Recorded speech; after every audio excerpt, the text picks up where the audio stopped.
지난주는 제가 사부를 건너뛰었죠. 그래서 아마 기도원의 이야기를 좀 함께 하지 못해서 아쉬움이 큰데, 오늘 짧게라도 기도원의 이야기를 좀 지난주 거를 엮어서 시작을 하도록 하겠습니다. 사사기의 그 순환 패턴처럼 이스라엘의 죄악이 계속 반복이 됩니다. 그래서 6장 1절을 한번 보실까요? 6장 1절을 보시면 이스라엘 자손이 또 여호와의 목전에 악을 행하였으므로 여호와께서 7년 동안 그들을 어느 손에 넘겨주죠? 미디안의 손에 넘겨줍니다. 그들이 고통 속에 부르짖으니까 하나님께서 또 사사 한 사람을 준비하셔서 역사의 전면에 호출을 하세요. 그 인물이 기드온입니다. 자, 그런데 이 기드온은 20몇 절을 보시냐 하면 11절을 보세요. 11절. 6장 11절입니다. 여호와의 사자가 아비에셀 사람 요아스에게 속한 오브라에 이르러 상수리 나무 아래 앉으니라. 마침 요아스의 아들 기드온이 미디안 사람에게 알리지 아니하려 하여 밀을 포도주 틀에서 타작하더니. 자, 잠깐 보십시오. 설명이 필요해요. 근데 기드온이 우리가 보통 평균적으로 들어오던 그 선입관은 용사, 기드온과 300용사, 여기 익숙해져 있단 말이에요. 그런데 미디안 군대는 어떤 전략을 썼는가 하면 와서 완전히 점령을 한 게 아니고 필요한 것만 때가 되면 걷어가요. 파종할 때, 추수할 때 싹 걷어갑니다. 그래서 냅둬요. 그럼 먹고 살아야 되니까 또 농사를 열심히 1년 동안 지면 또 와서 걷어갑니다. 그런데 어마어마한 군대의 수를 보유하고 있는 군대가 미디안 군대입니다. 메뚜기의 중다함 같다 그랬어요. 성경에 보면. 그러니까 기드온이 이제 포도주를 짜는 틀 안에서 지금 타작을 하고 있어요. 이 광경이 그 시대를 딱 한 컷의 장면으로 잘 축약을 했고, 기드온이 얼마나 이스라엘을 구원하기에는 부적격자인가를 드러내는 이중적 그림입니다. 원래 포도주를 짜는 틀은 이물질이 들어오면 안 되니까, 극상품의 포도주가 생산이 될 수 없으니까 밀폐된 공간에 좁은 데서 포도주를 짜도록 되어 있습니다. 그런데 그 포도주 짜는 틀 안에서 밀타작을 하고 있어요. 원래 타작이라는 것은 바람이 사방에서 잘 불어오는 넓은 공간에서 탈곡기로 턴 다음에 타작을 하게 되어 있습니다. 그래서 바람이 잘 불고 넓은 평지나 조금 살짝 높은 언덕 같은 데서 사방이 툭 터진 데서 타작을 해야 돼요. 근데 지금 이게 무슨 그림인가 하면 그 좁은 포도주 짜는 틀 안에서 그것마저도 빼앗기면 안 되니까 미디안 군대가 들어와서 또 그것마저도 걷어갈까 봐 숨어가지고 이러고 있는 거예요. 근데 하필 그때 12절을 한번 보세요. 이렇게 되어 있습니다. 여호와의 사자가 기드온에게 나타나 이르되 큰 용사여 여호와께서 너와 함께 계시도다 하매. 앞을 보실까요? 여기 큰 용사라는 말은 상당히 넌센스입니다. 전혀 그려진 기드온의 첫 장면은 용사다워 보입니까? 굉장히 소심해 보입니까? 소심해 보이죠. 얼마나 이 사람이 이스라엘을 구원하기에는 부적합한 자인가를 설명하는 거예요. 그런데 동시에 여기에 해학적 선포가 있어요. 그럼에도 불구하고 역사의 전면에 이스라엘을 구원할 수 있는 구원자로 등장시켜서 내가 반드시 너와 이스라엘을 큰 용사로 만들겠다는 미래에 대한 창조적 선포가 큰 용사입니다. 그래서 여기에는 하나님의 해학적 그림이 감춰져 있습니다. 내가 그럼에도 불구하고 너를 역사의 전면에 들어서 큰 용사로 사용되도록 내가 만들 것이다. 누구의 의지를 담아낸 선언인가 하면 하나님의 의지를 담아낸 선언입니다. 자, 우리 좌우로 서로 얼굴 보지 마시고 큰 용사여 한번 격려해 주세요. 큰 용사여.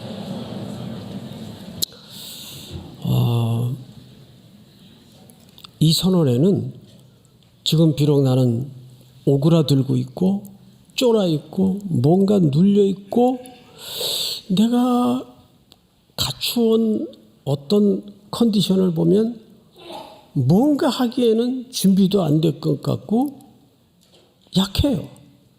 그런데 이 시간 하나님의 이 선언을 귀 기울이시기 바랍니다. 바로 그런 여러분들을 향해서 큰 용사여. 하나님의 선언입니다. 자, 그러자 기드온의 반응을 좀 보세요. 반응 제가 읽겠습니다.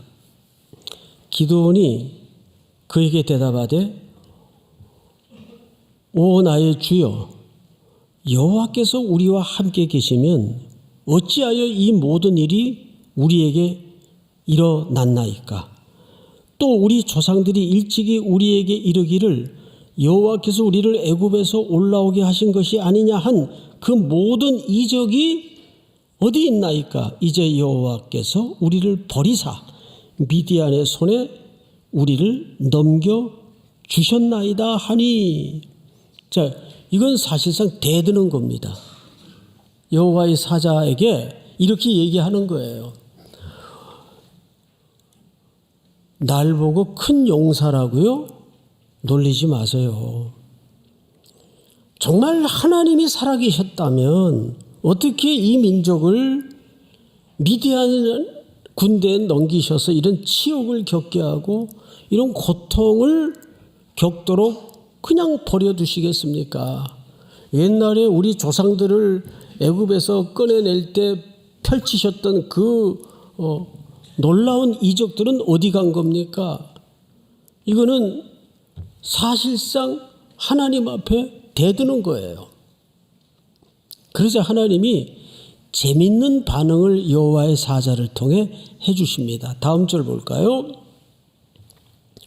여호와께서 그를 향하여 이르시되 너는 가서 이 너의 힘으로 이스라엘을 미디안의 손에서 구원하라.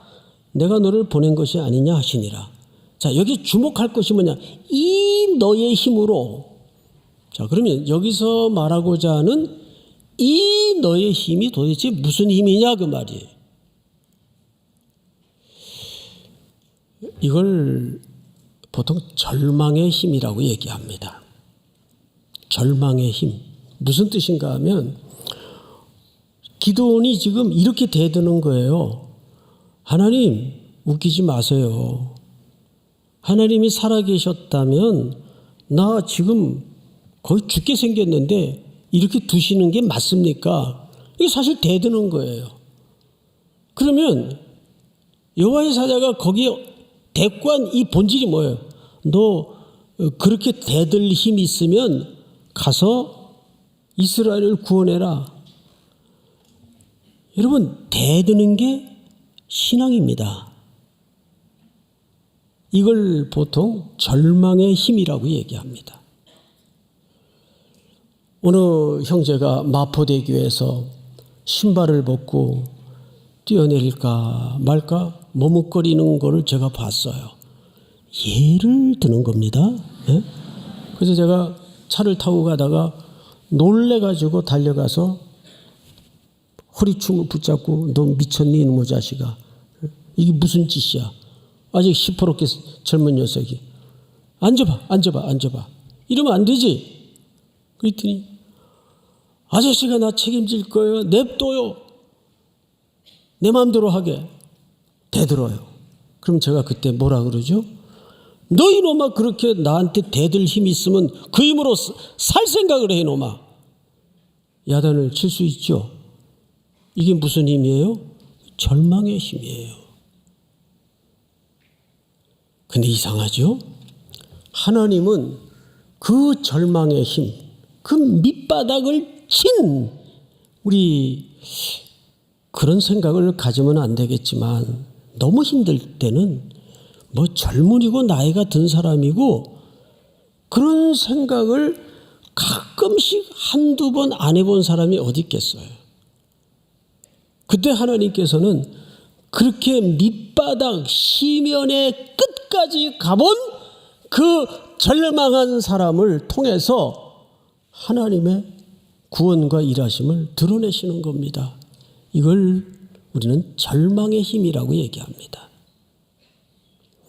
그 밑바닥을 쳐봐야 십자가의 공로와 구원의 은혜가 뭔지를 깨닫게 돼요. 바람이 불고 있는 물 위를 잘 걸어가던 베드로가 갑자기 바람을 보고 무서워 빠져갔다 그랬어요. 그때 베드로가 자기도 모르게 터졌던 비명 같은 절규가 뭐였는지 기억나세요? 주여 나를 구원하소서. 그 말은 오늘 우리식으로 환치하자면 이런 뜻이에요. 아버지 나 좀 살려주세요. 이게 절망하는 힘이에요. 아버지 나 좀 살려주세요. 그건 자기도 모르게 터져나오는 비명이에요. 아 이거 뭐라고 소리쳐야 쪽 안 팔릴까 그랬나요? 그럴 겨를이 있어요? 자기도 모르게 터져나오는 비명이에요. 여러분 이걸 보통 우리는 철학적 표현으로 절망하는 힘입니다. 근데 하나님은 참 신비스럽게도 그 바닥을 쳐본 사람을 들어서 하나님의 구원을 설명하세요. 믿습니까? 자, 그런 베드로가 아니라 기드온에게 성경을 보세요. 15절 우리 한번 같이 읽어볼까요? 시작. 그러나 기드온이 그에게 대답하되 오 주여 내가 무엇으로 이스라엘을 구원하리이까 보소서 나의 집은 므낫세 중에 극히 약하고 나는 내 아버지 집에서 가장 작은 자이니라 하니. 이때 하나님께서 딱 한 가지만 약속하세요. 걱정하지 마. 내가 네 팔뚝에 근육을 붙여줄게. 내가 군대를 붙여줄게. 내가 신무기 도입시켜줄게. 걱정하지 마. 군대 숫자 늘려줄게. 이런 말 하지 않았어요. 어떤 조건을 증강시켜주겠다는 어떤 벌어진 현실을 보완해주겠다는 그런 표피적이고 증상만 다스리는 어떤 조건을 옵션을 약속하지 않아요. 그 다음 절 제가 읽어보겠습니다. 여호와께서 16절입니다.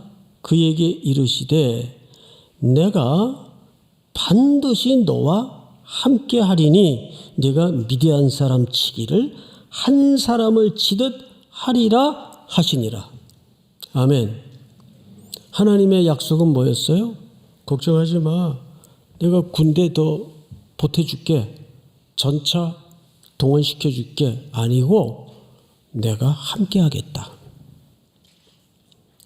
그러니까 우리의 가장 현실적인 준비는 뭐죠? 하나님이 나와 함께 하시는 겁니다.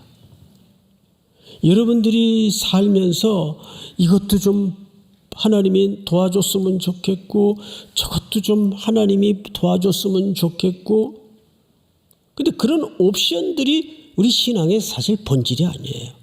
하나님은 그런 니즈들을 절망해 가면서 허겁지겁 목말라해 가면서 누구와 동행하는 법을 배우라는 겁니까?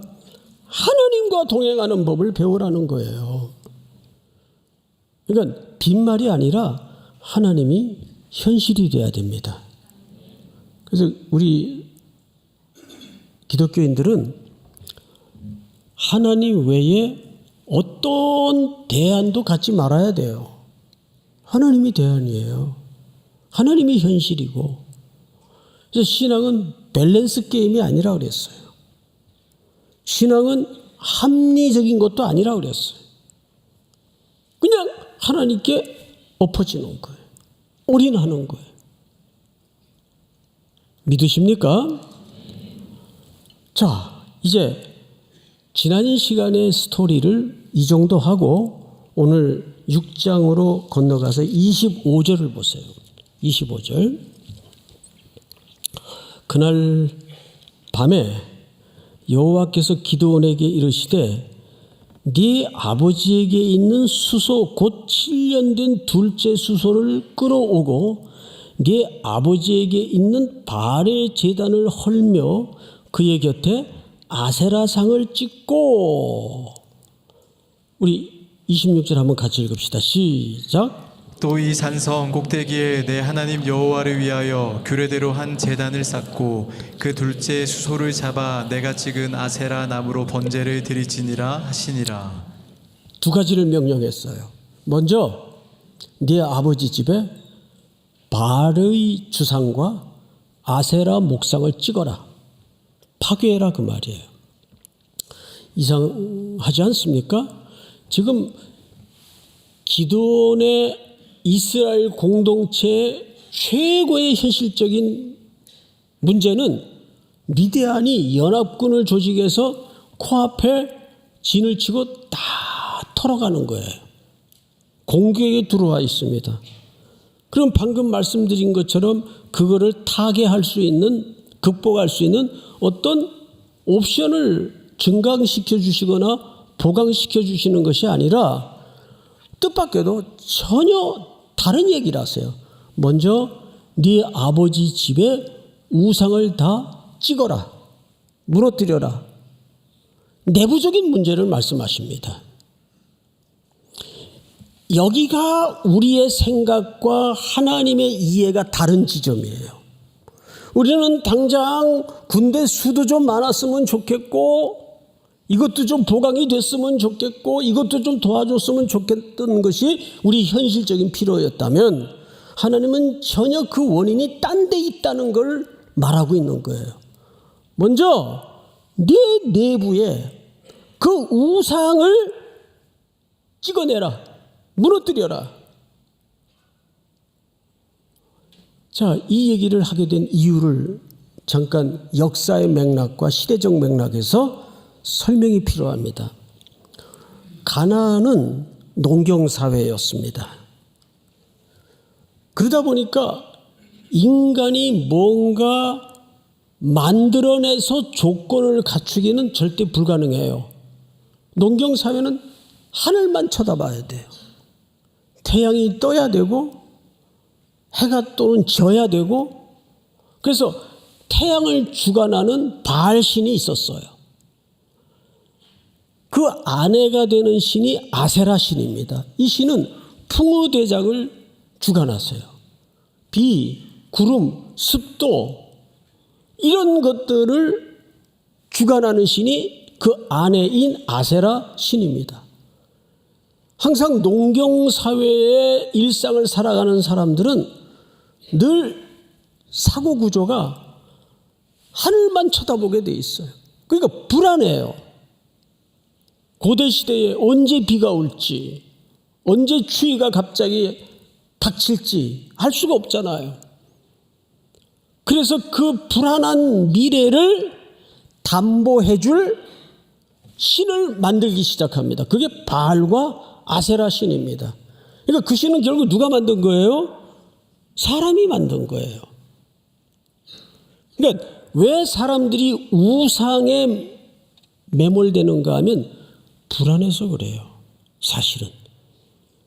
이 땅에 많은 우상숭배의 현상들 그 밑바닥을 보면 사람들이 다 죽음의 문제, 질병의 문제, 기륭화복의 문제, 이것 때문에 불안하니까 찾아가는 거예요.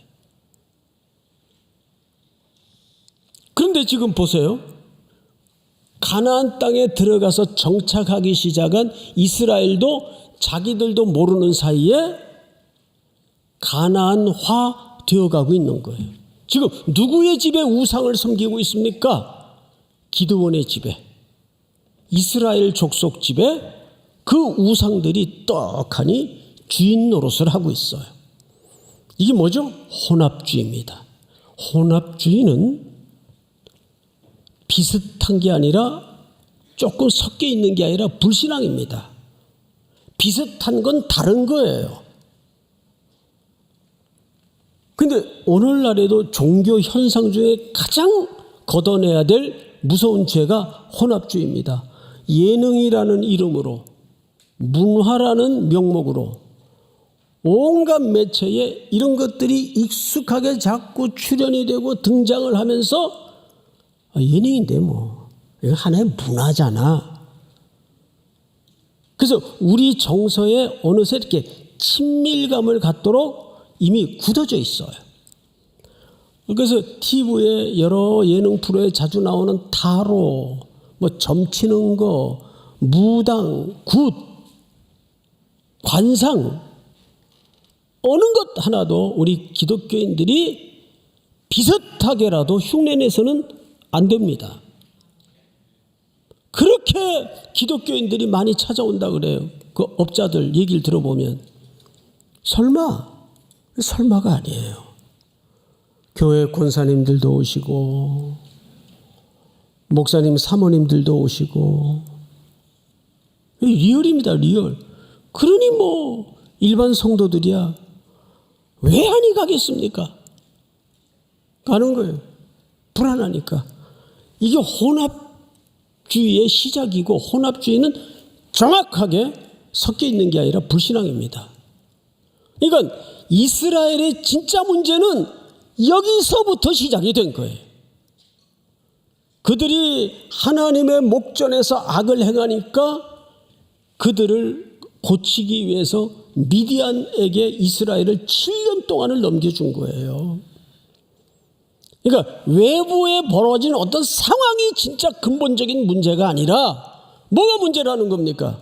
너희들 안에 뿌리 깊게 놓지 못하고 야무지게 붙잡고 있는 그 불신앙, 혼합 종교가 문제다. 먼저 그걸 찍어내라. 두 번째 명령이 뭐냐 하면, 그리고 그것을 26절을 다시 한번 읽어보십시다. 26절 시작. 또 이 산성 꼭대기에 내 하나님 여호와를 위하여 규례대로 한 제단을 쌓고 그 둘째 수소를 잡아 내가 찍은 아세라 나무로 번제를 드리지니라 하시니라. 하나님께 번제를 드리라고 명령합니다. 이 번제는 태워서 드리는 제사인데 반드시 불을 피워야 돼요. 불을 피우려면 피울 수 있는 제목이 있어야 됩니다. 소스가 있어야 돼요.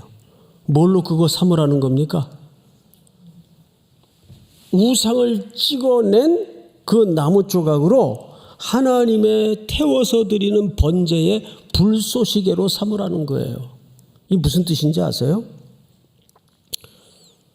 하나님을 믿는 신앙과 우상은 공존할 수 없다 그 말이에요. 섞일 수 없다 그 말이에요. 과거에 너희들이 주인으로 모시고 섬겼던 그 목상들을, 우상들을 찍어서 하나님의 제단에 드리는 번제 제사의 불쏘시개로 태워서 하나님께 드리라 그 말이죠. 완전히 정권 이양을 얘기합니다. 오늘 이 말씀을 듣는 가운데 여러분들이 그 마지막 끈까지 아직 머뭇거리고 찔찔매고 놓지 못하고 결단 못해서 질퍽거리고 있는 그 무엇을 이 시간 하나님의 번제단에 결단하고 태워드리는 심정이 수고가 있기를 축복합니다. 그 결단이 먼저 주어지지 않으면 어떠한 신앙의 성장과 성숙과 역사가 일어날 수가 없어요. 섞이지 마세요. 자, 그러면 이제 27절을 넘어갑니다. 27절 우리 한번 같이 읽읍시다. 시작. 이에 기드온이 종 10사람을 데리고 여호와께서 그에게 말씀하신 대로 행하되 그의 아버지의 가문과 그 성읍 사람들을 두려워함으로 이 일을 감히 낮에 행하지 못하고 밤에 행하니라. 두려워하여 낮에는 못하고 밤에 행했다 이렇게 돼 있어요. 그 일을, 그 명령을. 그래서 우리가 여기서 자꾸 그 기드온의 이 못난 모습만 주목할 수가 있어요. 그런데 여기에 진짜 반전이 뭔지 아세요? 자, 두려움이 없는 인생이 어디 있어요? 겁이 안 나는 사람이 어디 있어요? 아, 이거 이러다가 내가 가진 게 이게 전부인데 이 거덜나는 거 아닌가? 다른 친구들은 다 쭉쭉쭉 잘 나가는 것 같은데 나만 뒤처지는 것 아닌가? 그리고 사람이면 연약한지라 누구나 겁이 나요. 책임을 져야 될 공동체가 있고 가족이 있고 이럴 때는 그 두려움이 더 크죠. 이 당시 고대 사회의 용사들의 전형적인 모습은 백주대낮에 자기의 위용을 드러내서 적을 굴복시키는 방법입니다. 골리앗이 대표적인 인물 아니에요? 엘라 골짜기에 벌어졌던 그 위대한 전투. 그런데 지금 기드온은 밤에 두려워서 행하고 있습니다. 여러분, 용기라는 것은 두려움이 없는 게 용기가 아닙니다. 무섭지만 두렵지만 하나님의 약속에 붙들려서 찔끔찔끔 눈물을 곱씹으면서도 걸어가는 게 용기예요. 믿습니까? 자꾸 용기 없음에 대해서 두려움에 대해서 자책하지 마세요. 그건 인간이면 너무나 당연한 거예요. 너무나 당연한 거예요. 이 기드온에게 하나님이 딱 한 가지 약속만 했어요. 내가 너와 함께 할 것이다. 그게 여러분들의 현실이 돼야 됩니다. 믿으십니까? 네. 그래서 용기라는 것은 두려움이 없는 게 용기가 아니고 밤에 숨어서 몰래 할지라도 그래도 약속에 붙들려서 울면서 가는 게 용기입니다. 오늘 무언가 나를 흔들고 나를 침체시키고 어찌할 바를 모르는 그 문제 앞에 우리는 쫄 수밖에 없어요. 겁이 날 수밖에 없어요. 하지만 우리를 붙잡는 것이 너는 죽지 않을 것이다. 내가 너와 함께 갈 것이다. 하나님의 약속을 현실로 붙잡고 또 한 줄을 건네는 저와 여러분들이 될 수 있기를 축복합니다. 아직 가방 싸지 마세요. 진짜 결론 남았어요. 아침에 일어나 보니까 마을이 쑥밭이 됐어요. 우상이 다 엎어져 있고 쪼개져 있고. 그래서 마을 사람들이 누구 짓이냐 탐문을 해보니까 기드온의 짓이에요. 그래서 그 아버지 요아스의 집에 벌떼처럼 몰려들었습니다. 자, 그 장면을 한번 볼까요? 28절. 그 성읍 사람들이 아침에 일찍 일어나 본즉 발의 제단이 파괴되었으며 그 곁에 아세라가 찍혔고 새로 쌓은 제단 위에 그 둘째 수소를 드렸는지라. 서로 물어 이르되 누구의 소행인가 하고 그들이 케어 물은 후에 이르되 요아스의 아들 기드온이 이를 행하였다 하고 성읍 사람들이 요아스에게 이르되 네 아들을 끌어내라. 그는 당연히 죽을지니 이는 바알의 제단을 파괴하고 그 곁에 아세라를 찍었음이니라 하니. 자, 마을 사람들이 달려와서 요아스에게 그 아들은 반드시 죽을지니라 선언합니다. 근데 하나님의 창조의 질서에서 진짜 죽을 사람들이 누구예요? 이 사람들이에요. 우상 숭배하던 사람들이에요. 맞아요? 틀려요? 맞아요. 근데 세상은 늘 우리가 죽일 사람들이에요. 근데 하나님은 뭐라고 약속하셨습니까? 23절 전체가 한번 같이 읽겠습니다. 시작. 여호와께서 그에게 이르시되 너는 안심하라. 두려워하지 말라. 죽지 아니하리라 하시니라. 아멘. 하나님은 약속하시길 죽는다 그랬습니까? 안 죽는다 그랬습니까? 마을 사람들은 죽이겠다 그래요. 하나님의 약속이 이겼습니까? 아니면 마을 사람들의 다수의 함성이 이겼습니까? 하나님의 약속이 이겼습니다. 약속이 현실입니다. 자, 그런데 이때 아버지 요아스가 나섭니다. 요아스. 그 본문을 우리 존경하는 이성원 목사님께서 한번 읽어주시기 바랍니다. 요아스가 자기를 둘러선 모든 자에게 이르되 너희가 바알을 위하여 다투느냐 너희가 바알을 구원하겠느냐 그를 위하여 다투는 자는 아침까지 죽임을 당하리라. 바알이 과연 신일진데 그의 제단을 파괴하였은즉 그가 자신을 위해 다툴 것이니라 하니라. 요아스 아버지가 이렇게 얘기한 거예요. 바알이 참 신이라면 너희들이 그 신을 위해서 보호하고 싸워주고 변론할 이유가 있느냐. 바알이 참 신이라면 그가 직접 싸울 거다. 기드온과 함께. 이 말이 굉장히 풍자적인 말인데 맞아요? 틀려요? 이게 맞습니다. 우리는 여기서 어떤 해석도 주석도 성경에 나와 있질 않으니까 세 가지 추론이 필요해요. 첫째, 요아스의 이 발언은 자기는 우상 숭배를 했지만 아들의 목숨의 위기 앞에 부성애적 발언일까? 아니면 갑자기 종교적으로 헷가닥한 건가? 아니면 정치적 실리를 따져서 정치적 발언을 한 것인가? 어떤 정확한 대답도 여기 나와 있질 않아요.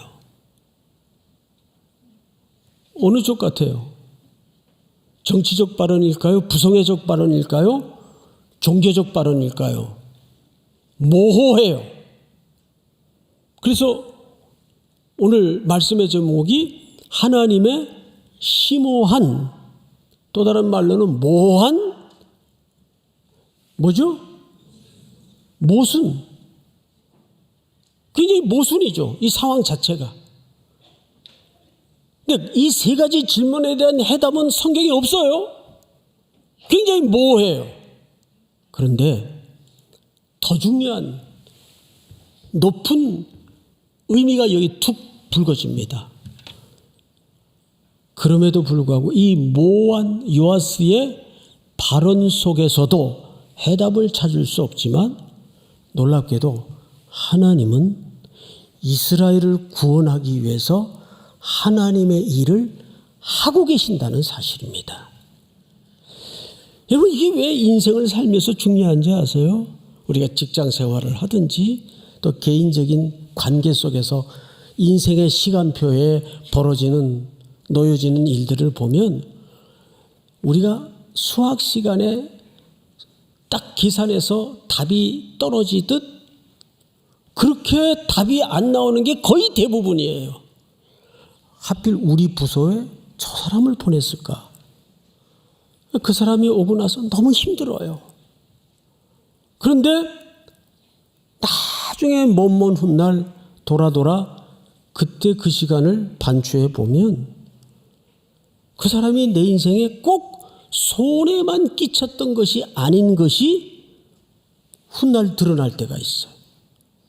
이게 산수로 계산할 수 있고 수치화할 수 있는 인생의 논제가 아니에요. 그래서 로마서 8장에 뭐라 그랬어요? 하나님을 사랑하는 자 곧 그 뜻대로 부르심을 입은 자들에게는 모든 것이 합력하여 선을 이루니라. 그 선은 하나님의 토부를 얘기해요. 하나님의 경영을 얘기하는 거예요.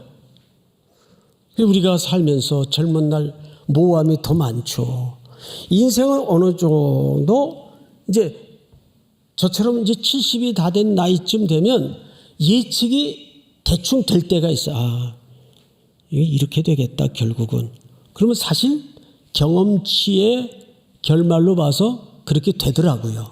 그런데 젊은 날은 가보지 않는 시간, 해보지 않는 일, 걷지 않은 길들이 더 많아요. 그러니까 뭐예요? 어수선해요. 이건 뭘까? 그 사람은 내 인생이 무슨 의미일까? 이렇게 자꾸 질문을 던질 때가 한두 번이 아니라고요. 그런데 여러분들이 더 중요하게 붙잡아야 될 것은 그 모호함 속에서 하나님은 여러분들의 선을 향해서 일하신다 안 하신다? 일하신다. 믿습니까? 그 하나님의 절대 주권을 믿고 오늘도 또 한 주를 건네는 순종과 담대한 용기가 있기를 주의 이름으로 축복합니다. 다 일어나십시다. 기도하겠습니다. 사랑하시는 하나님, 오늘 주신 말씀 앞에 참 부적격자이지만 하나님의 주권과 하나님의 인도하심을 믿고 모함 속에서도 일하시는 하나님의 약속을 붙잡고 또 한 주를 살아내고 용기를 가지고 두렵지만 겁이 나지만 이 한 주간의 시간을 잘 건네는 믿음의 사람들이 되도록 하나님의 약속이 현실이 되는 귀한 한 주간이 되도록 도와주시옵소서. 지금은 우리 구주 예수 그리스도의 은혜와 아버지의 사랑과 성령님의 교통하심이 머리 숙여 경배를 드리는 사랑하고 사랑하는 우리 사부의 청년들, 해외, 군에 멀리 출타 있는 가족들, 복중의 생명까지 영원토록 함께 있을지어다. 아멘.